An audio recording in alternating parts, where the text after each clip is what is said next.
right? So, but instead of taking yes for an answer, and I think this is why I'm siding with Marjorie Taylor Greene a little bit more here than AOC, even though I agree with AOC's policies way more, right? But in this particular clash, she's saying, Marjorie Taylor Greene is saying, yeah. And as you can see there, it wasn't clickbait, guys. He said, I'm siding with Marjorie in this clash, as the title suggested. So no clickbait here at the Vanguard. That is words that came out of Cenk Uygur's mouth, co-founder of Justice Democrats, which obviously was instrumental in the election of AOC. But Cenk is siding with MTG over AOC. That's quite a turn of events. Definitely pretty dramatic.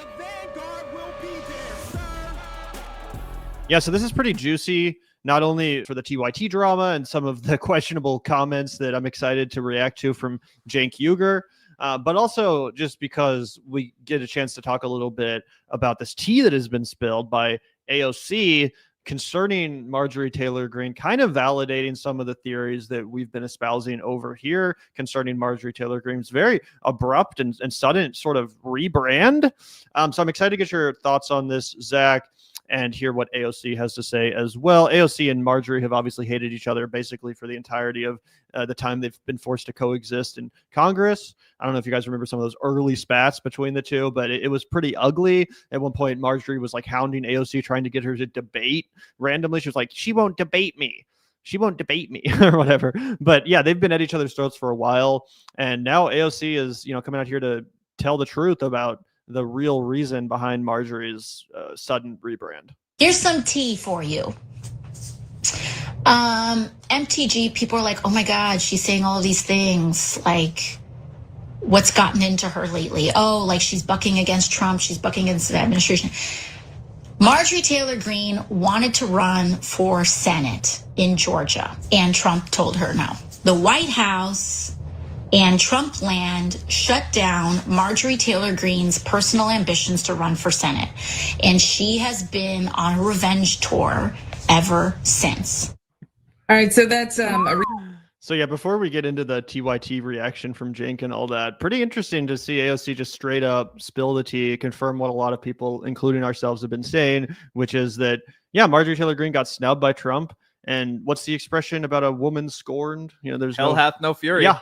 And that's what we see happening. Yeah, no, you're so right. And we covered that at the time. A lot of people thought for sure that's what she was positioning to do at a certain point. And I think she was, right? As AOC reveals here, she herself saw a future where she was a senator from Georgia. She said, or she thought the lane was there. And for AOC to spill the beans and talk about how, hey, this is a totally artificial pivot from Marjorie Taylor Greene. She's just angry. She's acting out of personal resentment. Had they told her, yeah, you have our full blessing to run for Senate, but you got to fucking mind your P's and Q's. You got to toe the line and we'll give you all the backing you need and we will get you into the Senate. Guess what she's doing in my view?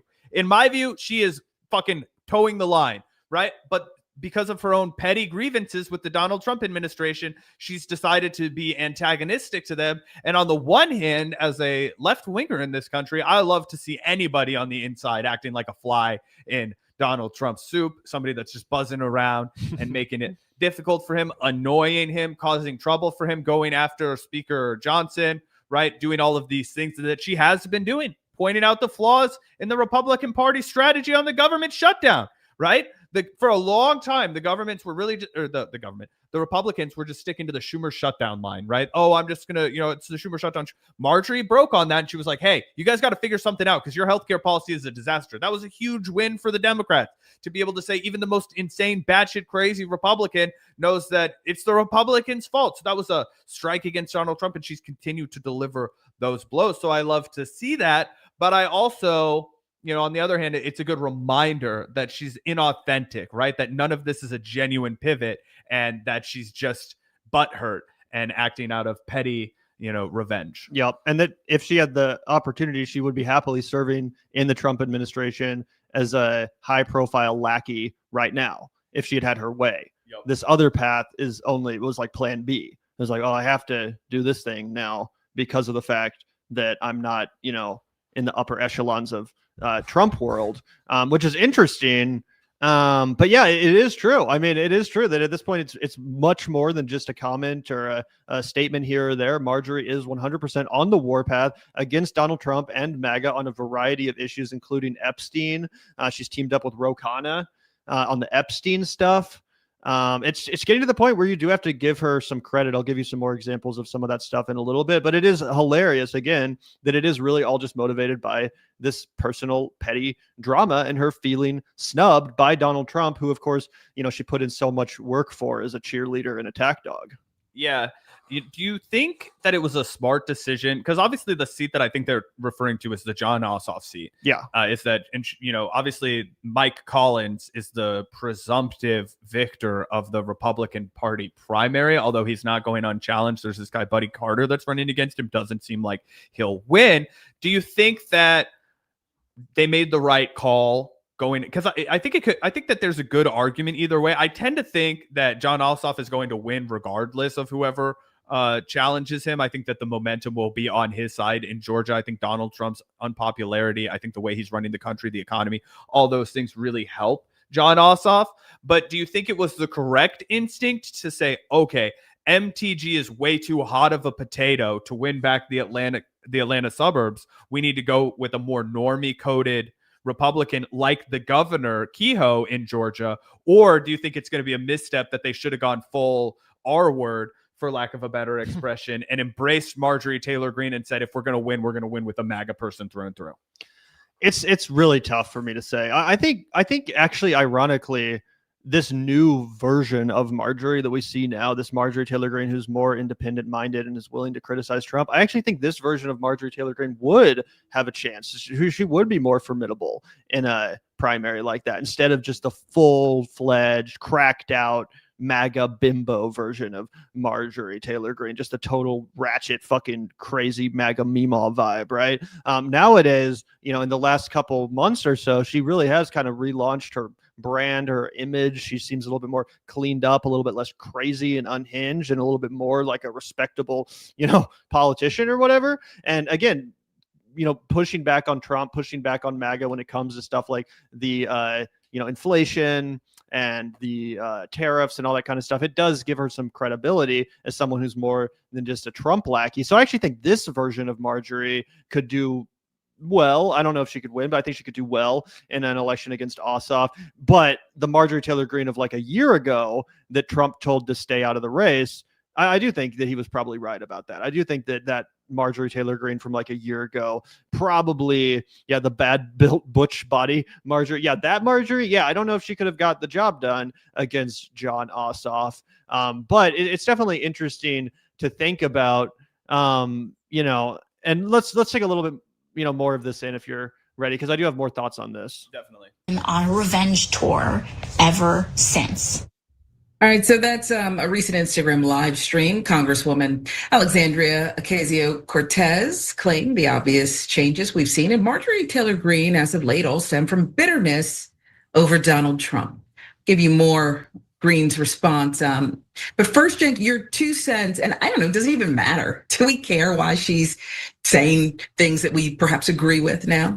Yeah, and Marjorie Taylor Greene took a shot at her in return, and we'll show that to you too. And then we've got a poll up at tyt.com about who's right in this case, AOC or Marjorie Taylor Greene. But here they're holding. Also, I'm not sure what this Cenk's 2 cents is. I've been watching TYT for a while. I'm going to update the layout just for a second so people can see it. But this might be a new segment. Cenk's 2 cents. I've never seen this before. I'm also hoping they didn't use AI for those little coins at the bottom. They look like dog shit, whatever it is. If you're gonna call it Cenk's 2 cents, just call it Cenk's 2 cents. Like, you don't need the weird graphic where you transpose Cenk onto what doesn't even look like a penny on the other side. The Young Turks are on the outside of the American flag. Like, I don't know. A penny is a pretty iconic thing. It has Abe Lincoln on it. You don't look like you're doing the pose that Abe Lincoln's doing on the penny, and maybe you are, and I just can't tell because it looks like a weird cutout at a different angle. But it also looks more like a gold coin than a copper coin. Yeah, it does. It looks like a gold dollar. If you were like, this is the Young Turk gold dollar, buy one for $5, and you can shop at our company store, then I would guess that this makes more sense. No pun intended. It's like those like Charlie Kirk memorial coins that you see the right-wing side selling to boomers for like $100 or whatever. Boomers love a memorial coin. I'm like, what is the appeal, bro? I do not get wanting to have a fucking stupid coin.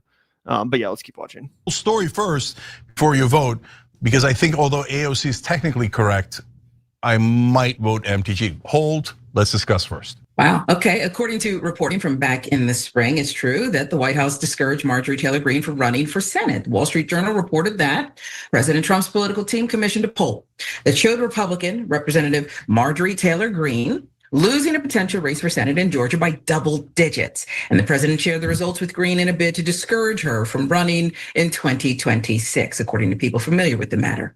Trump's team was determined to keep Greene out of the race to unseat Democratic Senator Jon Ossoff because they feared she wouldn't be competitive, some of the people said.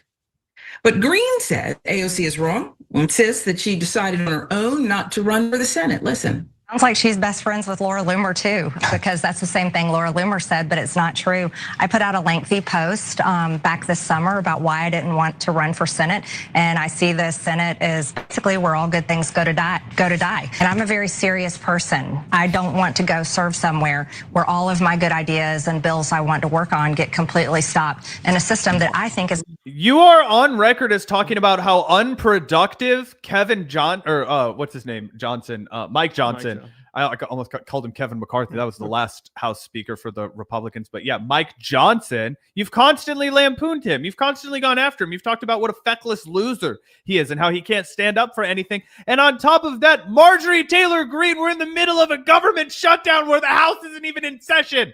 If you were in the Senate right now, you would at least be able to voice your concerns. You would at least be able to go and participate in the decision to reopen the government, because right now, Mike Johnson has the House of Representatives shut down until fucking January. Okay, it's nuts at this case, at this rate, right? If the government doesn't reopen, you're not going to be in fucking Washington D.C. until January. So it's very, very odd to make this argument that everything goes to die in the Senate, and I don't even want to be there anyway, when you're literally not in session because of the government shutdown right now, and you have been going on a war path against the guy that runs the House of Representatives. So you're arguing against yourself, and it's pathetic, and it's one of the many reasons why I don't believe a word coming out of her mouth in this segment. Yeah, it's like, obviously you wanted to fucking run. Like, this is so obviously a lie. I would never want to be in the Senate. Marjorie Taylor Greene in a position of more power than I'm in right now, I would never want that. Like, what an obvious bold-faced fucking lie. That her failure, and I explained that in length. The other problem with AOC is I think she's really jealous that I came into her home state, stomped around, and actually had a great conversation with the ladies on The View.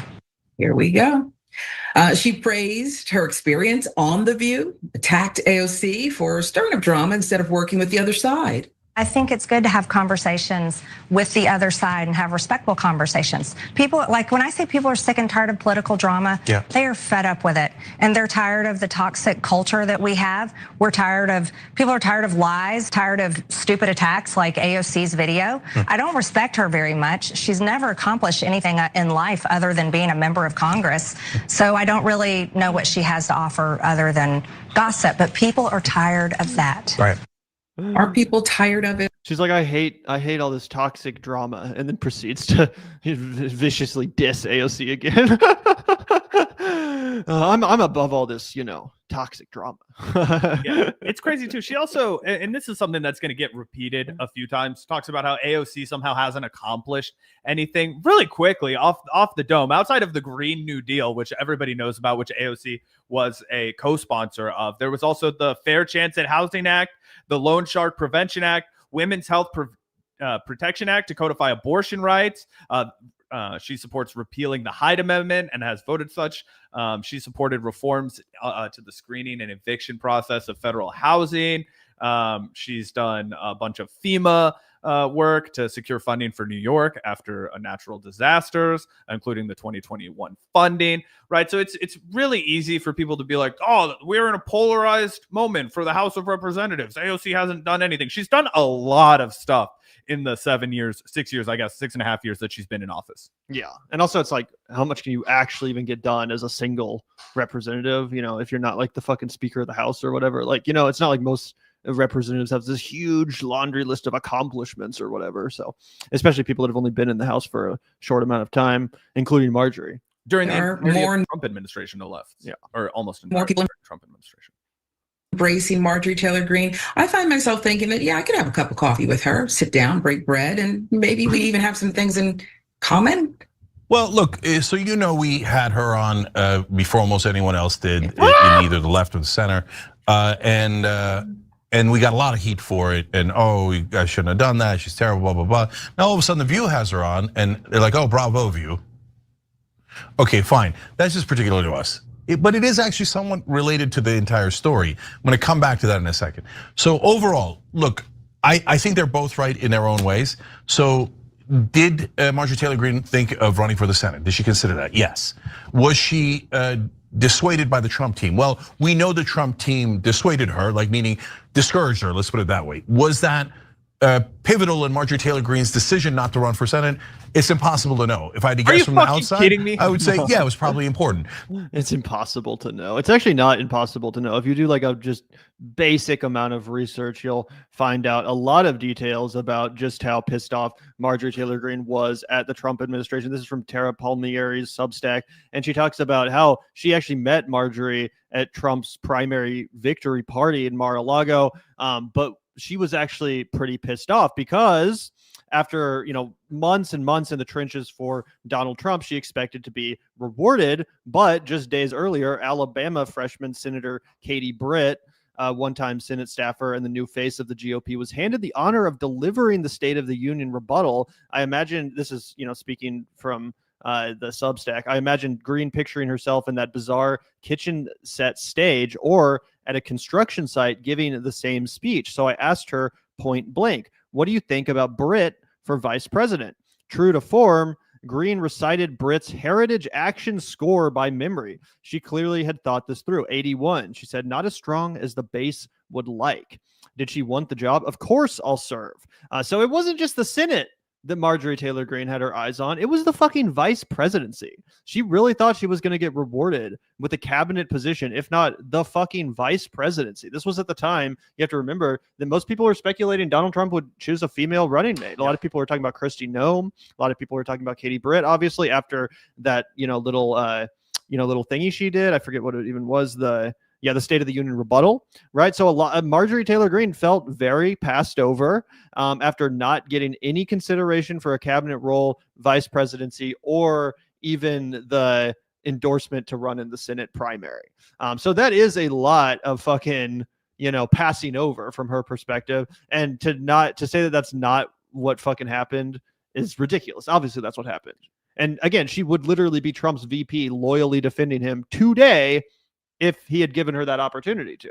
So again, it's nice to see Marjorie Taylor Greene doing some of the stuff she's doing and saying some of the things she's saying, but it is literally a matter of fact that she would be his vice president if she could be. Oh, yeah, and Cenk knows that too. He is bullshitting the fuck out of his audience, right? He's lying through his shit-eating grin right now. He knows that it's good for his argument, and it's good for the way that TYT has positioned themselves, as he bragged about as soon as the segment was brought up, which we all knew he was going to, right? It's better for his theory of change if it seems like Marjorie Taylor Greene's evolution was organic, right? Where it's like, no, it was actually just a few conversations on the Young Turks where Cenk realized that he could communicate with her. And it was actually Cenk that convinced her to change her mind about funding Israel. And it was actually Cenk that convinced her to change her mind about the corporate welfare state. And it was actually Cenk that changed her mind about X, Y, and Z because he talked to her and he was the only one brave enough to do it, guys.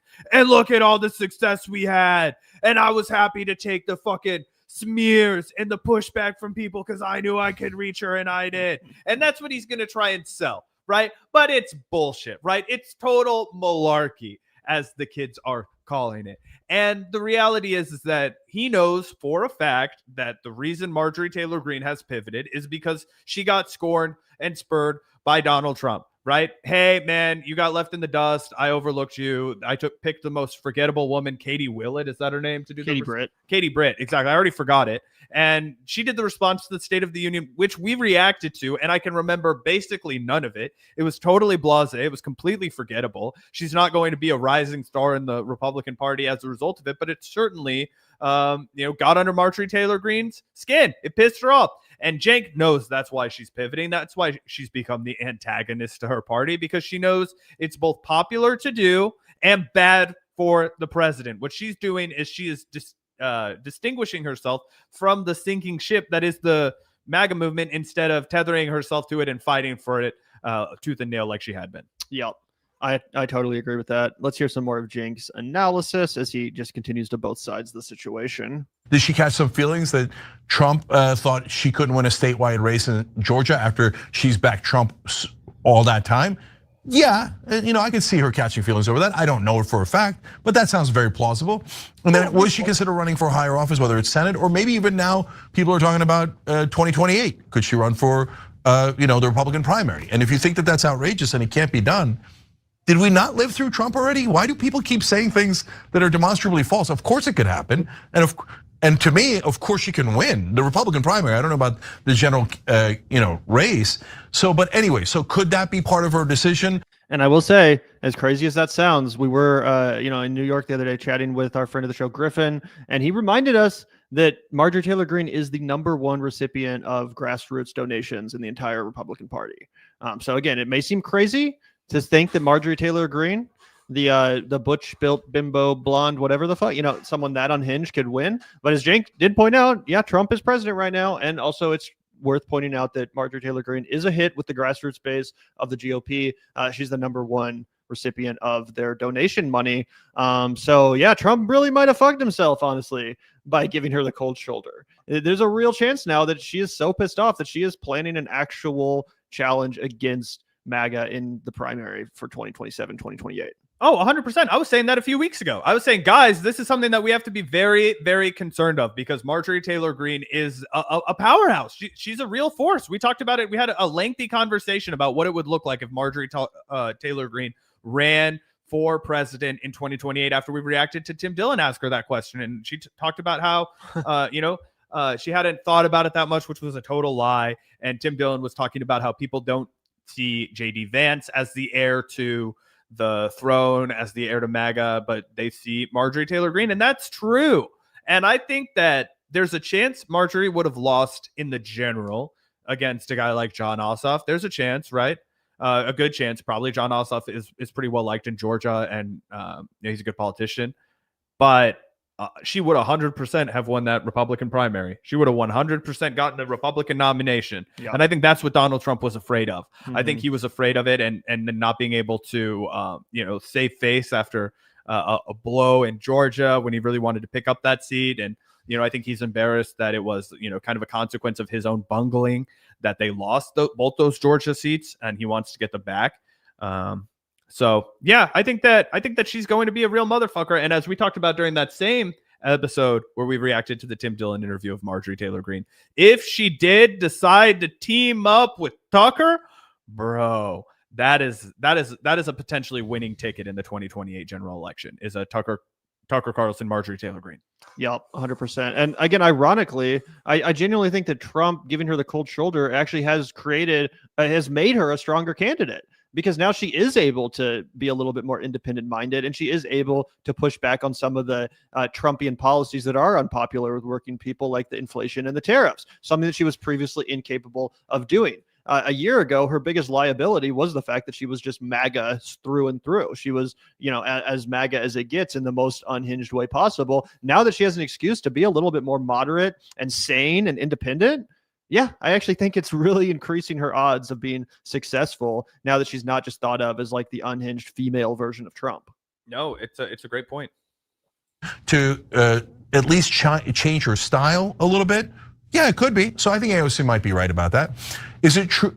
Could it be true that Marjorie Taylor Greene is right, that AOC all of a sudden feels like, wait, Marjorie Taylor Greene is gaining credibility here, and mainstream media used to love me. Now they're starting to like her. Well, I don't like that. She's stealing my shine. I'm supposed to be the outsider who, is getting things done. Yeah, but then that means you actually have to get things done, right? So now look, what has Marjorie Taylor Greene gotten done? Not much either, to be fair, almost. How about trying to censure Rashida Tlaib for standing up to the atrocities of October 7th? How about trying to smear her as an or as an anti-Semitic lover of Islam? That was what Marjorie Taylor Greene was up to. How do you like them apples? How about kissing the ring for Donald Trump at every single fucking opportunity? How about voting to give weapons to Israel? Right? That's what she was doing when she first got into office, buddy. Go ahead and take a look at her record. Yup, 100%. And again, that's who she actually is. This is more, a reaction to a personal issue, which again, I'll take, but let's only acknowledge it under that context. That's what's happening. And she's doing it at a time when Donald Trump is cratering in popularity. We don't know how she would behave if Donald Trump were, he's had second term lows right now. 32%, 33% was the most recent, lowest approval rating poll that you can find. A lot of them teeter closer to 40%, but that's still pretty bad for Donald Trump. We don't know what she would be doing if he were at 53, 54% approval rating. That's a great point. That's a great point that she's just reacting to what she knows is coming and preparing for the inevitable post-Trump era, hopefully. And also, Zach, I think you're totally on the money, because something I was thinking about is that she sees these headlines. Georgia Democrats win big over GOP incumbents in 2 statewide utility regulator races. Obviously that's a pretty local office, but this blew people's mind because Democrats won in some of the reddest areas. People compare this to Republicans winning in San Francisco. Yeah. These were the deepest fucking red areas in Georgia, and Democrats did really well the other night. So Marjorie sees where the fucking winds are blowing. She's hearing from her constituents. As I said, not to give her too much credit, but she does have more grassroots support than most of her colleagues. So yeah, she's probably hearing from some of those people, and she probably does realize that, yeah, oh shit, it's time to fucking adapt. It's time to adapt, because this MAGA thing isn't always going to work, especially in Georgia. The demographics in Georgia have changed a lot over the last 10 years as a lot of Hollywood productions, have relocated to Atlanta. It's not just this southern state anymore. There's been this influx of Californians and people from the coast, stuff like that. So it is a changing state, and she's also probably aware of that and adapting so she can continue to be electable in Georgia. Yeah, I think that there's a lot of that there. And I think that the way that Donald Trump has always, he only has one mode. He only understands one way of operating. That's, I make all of the demands and you guys follow them, right? You are all loyal to me, and I will tell you to kick rocks and get out of here if it's going to, make me 1% more convenient or 1% happier or anything like that. He has no loyalty himself, but he demands absolute loyalty and absolute fealty from anyone around him, right? We know that about Donald Trump, right? So how has he run the Republican Party since he forced his way to the top of it? You're going to do whatever the fuck I say, but I'm the kingmaker, and if I endorse you, you're going to fucking win, right? That's how he got J.D. Vance to fucking kiss the ring forever. That's how he got Ron DeSantis to kiss the ring, right? Ron DeSantis was going to lose his first governor race to Andrew Gillum. He was. I know Andrew Gillum's career has completely spiraled out of control and nobody respects him anymore. Sad fact. But he almost won that race against Ron DeSantis. Then in the final hour, Donald Trump came in, endorsed Ron DeSantis, and Ron DeSantis won, and the rest is history, and Florida became a deep red state, right? But Donald Trump has had that power. He has had the power to be like, I'm going to endorse you, and that is going to carry huge weight with whatever state you're in, particularly if you're a red state, right? He doesn't have that anymore. We're going to be entering a midterm where an endorsement from Donald Trump could fucking hurt you. So how does Donald Trump position himself as the leader of the party then? He can't. Other people who are in districts that are vulnerable are going to take a look at Donald Trump, and they're going to have the same calculation Marjorie Taylor Greene did. They're going to just start shamelessly ripping off each other's messaging. They're going to be like, oh, Marjorie Taylor Greene is getting more donations when she starts to separate herself from Donald Trump, and I'm more likely to lose if Donald Trump says nice things about me. Fuck, I'm going to start being antagonistic towards Donald Trump, or at the very least, just starting to talk about the ineffectual nature of the way the Republican Party is organized right now, in the same way that it's become popular for Democrats to talk shit on the establishment Democrats. And that's really, really bad for Donald Trump. That's a disaster for Donald Trump. And I think that might be what we're barreling towards in 2026, which could be the exact recipe we need for the Dems to have a blue wave. And you guys will remember, I've been very skeptical about that because I think the deck is very much stacked against us. I think Donald Trump is going to manipulate the election. I still think that after the other night, because after the other night, I was like, let's get ready for a blue fucking wave. No, that's what I'm saying. I said before that, when we had Edinger Mentum on, I was talking about how we need to all be really serious about the redistricting and how that's going to have a tremendous, that's going to give an advantage to the Republicans, right? Unless it backfires, taking a look at what happened in Georgia and Pennsylvania and stuff, it might totally backfire. Well, that's exactly what I'm in the process of trying to articulate right now. Even as somebody who was following the impact of those gerrymandered districts, even as somebody who was looking at the maps of all of these congressional races and saying, hey, it looks like district-wise, it's set up for the GOP to succeed. When you have this massive backlash towards the Republican president, I think we could see something that is absolutely similar to an inversion of 2010, which is that people were just coming out in droves to reject in 2010 Barack Obama, unfortunately. Or 2006 when the slaughter happened under Bush. 2006 is another great example. After everybody was really pissed, they reelected him for some stupid fucking reason. My parents have never explained that to me, why you guys did that. 9/11. Yeah, well, but 9/11 happened before the reelection. You know what I mean? 2003 was when he did the troop surge, and that's what I'm saying. That's why he got reelected, though, because he was just like better at Kerry than being like pro-war. Yeah, it was just people were so like scared and paranoid that he was just like, we're gonna fucking go to war and shit. But then by 2006, to your earlier point, people were pissed off about that. They didn't want to be in war anymore. So it was like a 2.5 year window where they decide, and it really does seem reflective of where we're at now. It's like, to people 10, 15, 20 years from now, they're going to look back and be like, why did you guys do that, you fucking morons, when Kamala Harris was right there? And that would have been like way better than what you went through. You guys just completely changed your mind. But oftentimes Americans, you have to drink the poison before you're ready to throw it all up again. Yeah, that's a great point. And it is crazy that Trump and Bush both were reelected after such disastrous performances in their first term. The fuck guard will be there. I've been trying to do a better job about that, because I've listened to all of our episodes, and I did recently really have like a glass shattered moment where I was like, damn, dude, you say fuck a lot. So I've been trying to just, use my vocabulary a little bit differently. Not that I'd ever stop swearing on the show, but you want to be, not so repetitive. So sorry if I say fuck a little too much. I also say it a lot, so you don't have to feel bad. Yeah, there we go. But yeah, also I think you're right too about the attention thing. Like, other Republicans are going to start being jealous of the attention she's getting for shit like this, which again is not only very headline grabbing, sort of this sort of stuff that actually gets you to go viral on social media. But yeah, a lot of the Republicans actually do care about the Epstein thing, so it has extra potency. Let's take a look here. Yeah, it's a scary thing to name names, but I will tell you, I'm not afraid to name names.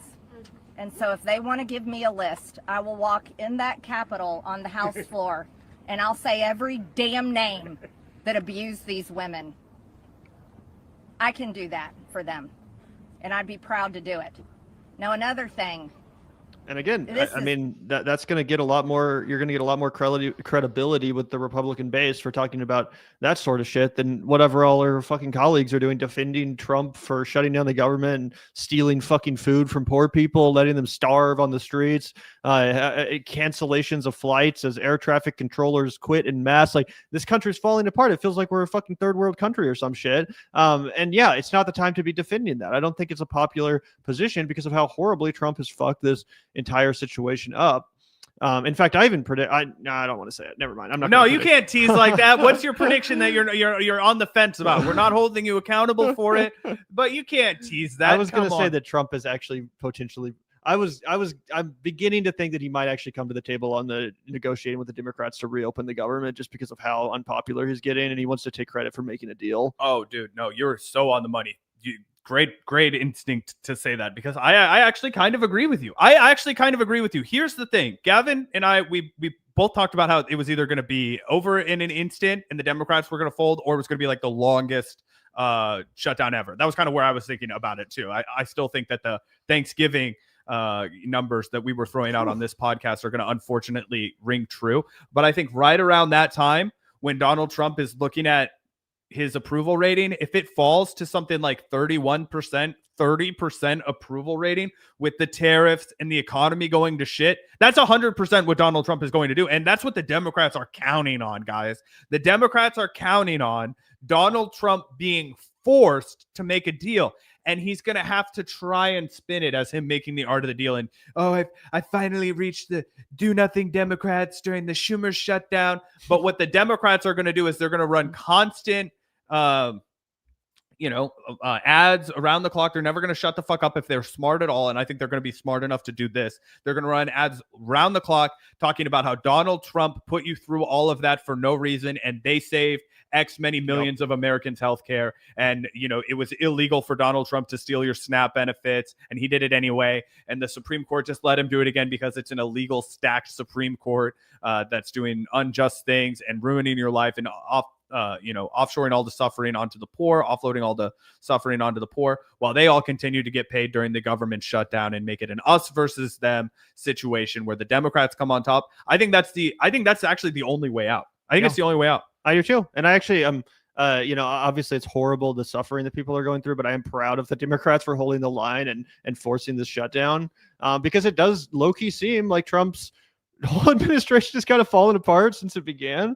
Like, obviously I'm being hyperbolic and shit, but yeah, the Republican Party is in a far worse place. This administration is in a far worse place as far as its image and popularity than before the shutdown. And I think what really was the final nail in the coffin. I know I'm fond of saying that things are the final nail in the coffin, but was the destruction of the East Wing, those images of the fucking bulldozers coming in and destroying the East Wing of the White House, and also the images of Trump's ridiculous Great Gatsby style party at Mar-a-Lago while Americans starved and were denied their benefits. I do really think that even to MAGA, there's a lot of fucking poor people that vote for Donald Trump and that like him. To see those images of this 1920s themed Great Gatsby style blowout at Mar-a-Lago as their SNAP benefits are getting cut and as their fucking the prices of their food that they need is going up. Yeah, it's horrible. It's genuinely horrible for Trump. I can't believe he's so stupid to fucking go to such an event. Oh, yeah. And I don't know if you saw this, but he's actually trying to get the Washington Commanders, the NFL football team, to name their stadium after himself. I mean, that's where his political calculations are at. I mean, that's where he's at. I think you're totally right to say that his second administration is a joke. It's a laughingstock. It's completely fallen apart. Every single thing he's done has been tremendously unpopular. I mean, they've flooded the zone, but they've just flooded it with sewage. So people are looking around. They're like, why is there shit everywhere? What the fuck? And now they're starting to get pissed off. So the flooding the zone doesn't work anymore because he hasn't given them anything to sink their teeth into. He hasn't delivered on a single campaign promise. And he actually laughs at voters when they ask him to deliver on that. And here's the other reason why I think the Democrats were 100% correct to hold firm and shut down the government, even though, as Gavin mentioned, there's going to be tremendous suffering, was the number one criticism of the Democrats, no matter who you ask, young, old, poor, working class, from California, New Hampshire, Texas, Missouri. It doesn't matter where you find a Democrat or a voter, period, right? If you ask them what the number one thing they hate about Democrats is, they're all going to tell you the same thing, and that's that they don't feel like the Democrats fight for them. They don't feel like the Democrats are willing to get in the mud and fucking fight and take the battle to Donald Trump and hold his feet to the fire and say, fuck you. We're holding the line. We're standing up to you. We're going to get the American people behind us. Fuck you. You're not getting your way. We're not selling these people out. We're holding the fucking line. You cannot take over our government. You cannot do this. We are saying no. And people have been desperate for the Democrats to do that for my whole fucking life. They thought Barack Obama was going to do it for about 15 minutes. And then he decided, no, I'm just going to go and take more Wall Street donations than anybody else in fucking history. And then I'm going to sell everybody down the river, let 1 million people lose their fucking homes. Okay. So we haven't seen a ton of it, right? This gives the impression at least that they are ready to get in the fucking trenches and fight. And I think that's very, very positive for the Democratic Party. Plus, it came at the perfect time with the little mini blue wave that happened the other day, Zoran, all these Democrat upsets in red states. It's all of a sudden making it look like the Democrats are, the serious party in town. And the one that actually cares about people, which, they've hammered home with the healthcare message. And then obviously Zoran's affordability message, which has really caught on, seeing a lot of other Democrats poaching that one. And, I'm Zoran now. I'm here to make everything affordable. It's like, yeah, we know where you got that from, but I'll give it a pass because it is a great winning message and the perfect antidote to Trumponomics, which is increasingly unpopular. We have a. Oh, sorry. Oh no, I was agreeing with you. Let's get back into the clip whenever you're ready. Yeah, there's just a few more minutes of this, in my opinion, that's worth reacting to. But let's take them in. No one gets anything done in Congress, but she did have one scalp. Marjorie Taylor Greene blocked a bill that was going to prevent people from boycotting Israel inside the country. Score one for Marjorie Taylor Greene. Now look, AOC's also done some wonderful things. I believe in the Green New Deal, and she got portions of that in the one of the Biden bills. They're going to strip it out now, but it was a great effort. And it made a difference, and that was one of the few progressive wins, right? And do I agree more with AOC's policies? Of course, by a landslide. But we're a fair show here, and we're trying to give you the reality of both sides here. But so Sharon, I come back to the most important. Translation is Marjorie Taylor Greene comes on our show and AOC doesn't. So I got to give her the benefit of the doubt, and I got to make sure that I seem like I'm being nice and fair to her. Otherwise, her booking people aren't going to think very positively about me the next time someone reaches out. Exactly. Point being, Marjorie Taylor Greene is coming to our side. We have got to the point where literally anybody. Thought I was on YouTube Premium. I guess I'm on my alt account. Sorry, guys. Wow. Sorry, I do that sometimes guys. too, and I get so pissed. Oops. At least it wasn't a freaking chapter ad. Yeah. Vivek Ramaswamy. So she's now saying, point being, Marjorie Taylor Greene is coming to our side, right? So she's now saying, hey, I don't know about funding Israel. Has AOC said that much? Maybe, I don't know. And she's saying, hey, release the Epstein files. Hey, we should have lower drug prices. We shouldn't take people off a SNAP. We shouldn't double up their premiums. The correct thing to say when she comes to us is yes. Let's take yes for an answer, right? So, but instead of taking yes for an answer, and I think this is why I'm siding with Marjorie Taylor Greene a little bit more here than AOC, even though I agree with AOC's policies way more, right? But in this particular clash, she's saying, Marjorie Taylor Greene is saying, yeah. And as you can see there, it wasn't clickbait, guys. He said, I'm siding with Marjorie in this clash, as the title suggested. So no clickbait here at the Vanguard. That is words that came out of Cenk Uygur's mouth, co-founder of Justice Democrats, which obviously was instrumental in the election of AOC. But Cenk is siding with MTG over AOC. That's quite a turn of events. Definitely pretty dramatic. Not something that I had on my bingo card was the, Cenk Marjorie alliance. But and it's also funny, like this whole line of like, who cares about any of the context as to why someone changes their mind? It's all completely irrelevant. Just accept yes for an answer. Like, in what other context in your life would you accept that? Oh, just completely ignore all the context. Who cares? Who cares if this person's a liar? Who cares if they've, said things very recently which totally contradict what they're saying now? What is this instinct to just throw to not care about consistency? I actually do care about consistency. A big part of the reason why I specifically care about it in the context of politicians is because what are politicians most famous for? Telling you what you want to fucking hear. That's literally the number one stereotype about a politician, is that they will tell you what you want to hear in order to gain your support and get elected. Guess who did that just about better than anyone? Donald fucking Trump. And guess who learned from Donald Trump how to get popular? Marjorie Taylor Greene. For Cenk to not include that in his analysis, to not realize that we're dealing with a wolf in sheep's clothing in Marjorie Taylor Greene is complete malpractice as a so-called progressive journalist. It completely shows his real goal, which is to attract a right-wing audience. And while I do think that we can give Marjorie Taylor Greene credit where credit is due in specific instances, to say that she's come to our side, that she's joined our movement, it's like the last I checked, Marjorie Taylor Greene was still registered as a fucking Republican.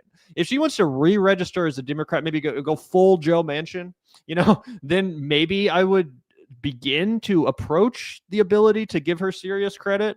Again, but it would take something really dramatic. It would take a full-fledged apology tour, say, I am sorry for helping to install and elect this maniacal fascist, apologizing for a bunch of the fucking roles that she played in the situation we're at now at this country. It would take a lot more, than a few fucking things here or there, which admittedly are, good to see, but it's not enough for me to totally disregard the context and the lack of consistency when it comes to this politician who, again, is doing what every, phony politician in history has done, which is to conveniently rebrand and tell you exactly what you want to hear right before running for a different office. It also just gives insane Jimmy Dore energy, the way that he conducted that segment. He has this remarkably high standard for anything that AOC can accomplish, right? So he'll give credit to Marjorie Taylor Greene for like introducing a bill or something, but he doesn't go down the line and say these are all the bills that AOC has co-sponsored. He like hand waves away the Green New Deal and then acts like she hasn't done anything else and acts like she's just been fucking taking up space in Congress and not coalition building and not establishing herself as one of the most prominent figures on the left in all of national politics and not doing a bunch of things like getting FEMA for people in New York City and representing the Puerto Rican community in the Bronx and making sure that she stands up for working people and not voting for horseshit bills and doing those kinds of things. That's very important work, and explaining to people and articulating to people what the contents of bills are. She does a great job doing that. She has a massive base of people on Instagram that she reaches all the time and she explains things to in words that they can understand. That's very valuable. You dismiss all of that and go back to praising Marjorie Taylor Greene because she said one thing that you agree with because she wanted to piss off Donald Trump. Are you crazy? It's like when that might be a misogynistic example. I was going to say when somebody, is fighting with their boyfriend and then they want to act like they're all friendly with you just to make the other guy jealous. That's not the chick you're going to marry, bro. You had a fun time on the weekend and then you got your heart broken 4 days later because she played you, dog. Congratulations. You know what I mean? It's completely dumb. And the other thing that's problematic about this, Gavin, is that not only does it lack foresight, not only does it do away with any of the like interrogation that you're supposed to do in the context that you're supposed to give when you're a broadcaster and an analyst like Cenk has established himself as. But the other thing is you're just doing Marjorie Taylor Greene's work for her. You are rehabilitating her. You are out here sanitizing her reputation. You're making her seem like she's one of us when she is not. She's a wolf in sheep's clothing, as Gavin pointed out. She's a snake in the grass. She cannot be trusted. How does she feel about immigrants? She fucking hates them. She proudly supported the Lake and Riley Act. Not if they're staffing her construction business, though. She needs those ones to continue. Just like Donald Trump. Yeah. He also got pissed off about the construction sites not being able to function. It's like, what the fuck country do you think you live in? You dumb motherfucker. You're like, crazy. You're messing with my slaves. How else am I supposed to run this plantation if you abolish slavery? Dude, that's the argument that they're making, and it's absolutely insane. And Cenk will not bring any of that up. And she talks about how she wants there to be a border. And this is a woman that just cheerled and fucking supported a guy that said that immigrants were poisoning the blood of the nation, right? She's basically like a Tucker Carlson. She talks out of both sides of her mouth. She's willing to go wherever the wind blows her. And yeah, she's pissed off at Donald Trump right now. She's going to rhetorically say a bunch of shit she knows that's popular, but Donald Trump can't say because of X, Y, or Z within the Republican Party. And Cenk is just here to lap it all up and provide no insight and provide no context. And as you pointed out, I thought very smartly, Gavin, the context is essential when it comes to politics. The context is essential. Why did people trust Bernie Sanders? Because he was consistent for 50 fucking years before he ran for president. You could see pictures of him in 1969, 1973. Oh, here's Bernie in 1981. Bernie in 1980. Oh, Bernie in 1994. Oh, here he is in 2002. Oh, there he is railing against George Bush in 2007. Wow, he's really been here the whole time. He's always been saying the same thing. He's always been trying to stand up for unions, give people health insurance, make America more affordable. That mattered to people, right? Why? Because of the context, because of the consistency, because of what we just said. Republicans and Democrats alike are known for selling you down the fucking river and pivoting on whatever they promised you as soon as they get elected. Yep. Including Donald Trump, who again, Marjorie clearly has learned a lot from. One last thing on the Marjorie front. Anna also recently retweeted this post saying, "Why does she suddenly make sense all the time?" So again, not unexpected for Anna to retweet something like that. I will say I was surprised to see Marjorie weighing in on Adelita Grijalva and saying that in fact she should be sworn in. We haven't talked much about that on the show, but Adelita Grijalva was elected to represent New Mexico in the seat previously held by her father, Raul Grijalva. It was actually a super base progressive, one of the early endorsers of Bernie Sanders.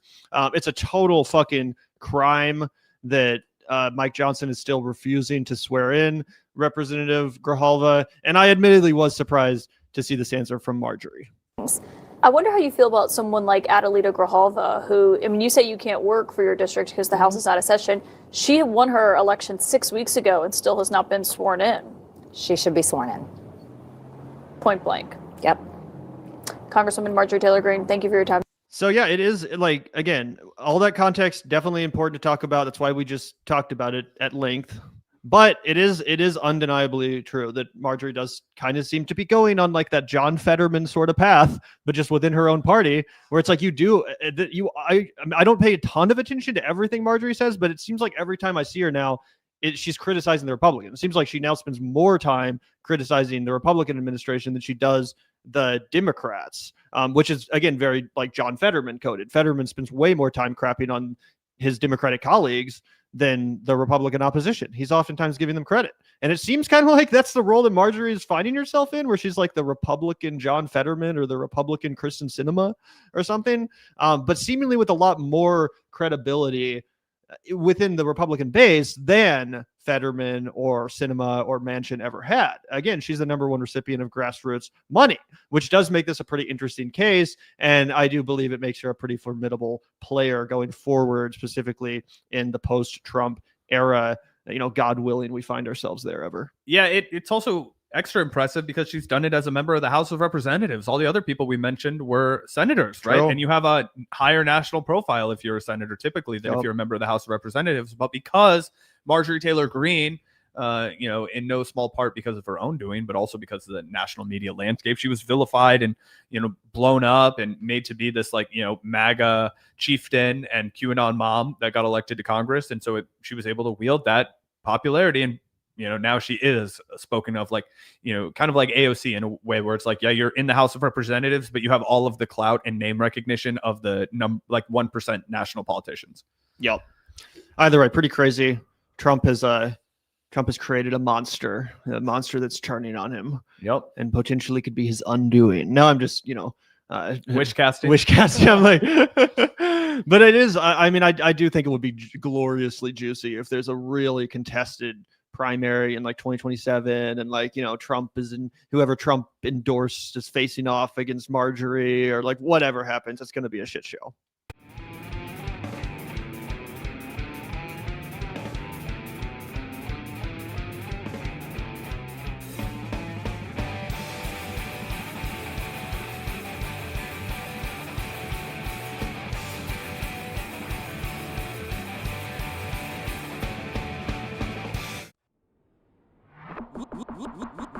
Look out the door if you hear an ambulance.